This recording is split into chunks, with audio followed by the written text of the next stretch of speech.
हो काहे हो पर कोई मोड़ तोरे के तोहरा मन अब कोड़े के आई मजा बड़ी बहुतन सोची मुची चढ़ल जवानी मरला उठानी देखी के कहो तर पूछी अभी हम छोटे बगुची रोही तो सभे हो पूछी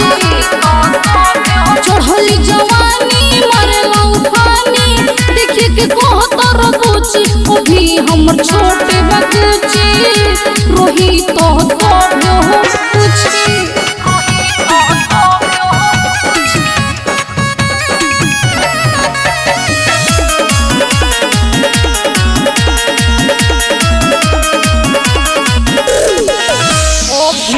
न गोइल लड़ी कोई बुद्धि एक बात दे तो हमरो के सुधी अरे ना मिली हो अरे एक बार हो कि नहीं होवे पर शादी की हम तोहरा के किया कि जाना चक्कर में बड़ो बाबू की हम तोहरा के पिया दी खाली हमारा के पूछो तरु छूछा छूछी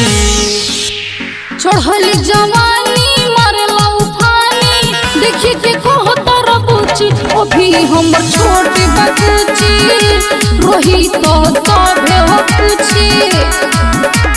चढ़ल जवानी मरला उठानी देखी के कहो तर पूछी अभी हम छोटे बगुची रोही तो सभे हो पूछी